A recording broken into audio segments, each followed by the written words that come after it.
Kabalo ko sa una, magmata ka sa'yo kaayo. Magluto bisan wala na'y sulod ang ref. Maghimok paagi nga na ay masudan. Ako'y imong paunahon sa kaon. Unya mo ingon ka, busog na ko anak. Pero karon nasabtanan ako. Nagbakak ka para lang mabusog ko.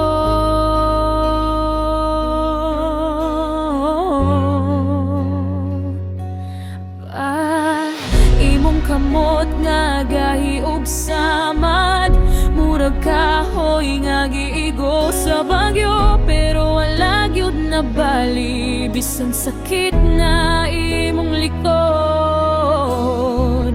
Muingon gihapon ka, kaya pa ni bisan ang tinuod.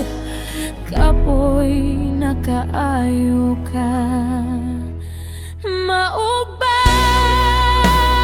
kamo ang tinud nga medaya?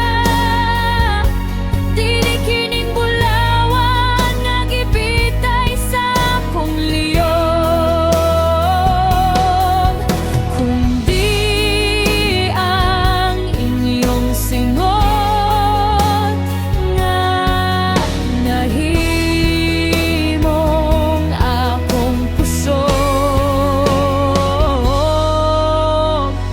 Nakadungog ko sa inyong panaglalis tungod sa kwarta. Mga pulong nga punog kabala, kaunsaon man nato pagbayad sa tuition unsaon ang allowance. Ug ako nagpakahilom sa kwarto, nagtuon kunuhay pero naghilag dayay kay nabatin ako ang kabugat nga inyong gidala. Wala tayo sahay makain nga tarong, asin toyo mantika ra ang sudan. Pero sa eskwelahan limpyo akong uniforme, klaro akong sapatos, kay dili ninyo gusto nga maulaw ko. Imong damgo nga wani mo na human, gisalig nimo nako pa. Imong pangandoy nga makakitag anak nga nakahatat. Gihimong nimo rason nga dili ka mo undan. Kung pwede lang, ako unta ang bo. Ako sa kagutom nga inyong diantos. Ako unta ang mo. Ako sa kakapoy nga inyong gitago. Pero karon, nakatindog ko diri sa entablado. Nagsulob og toga,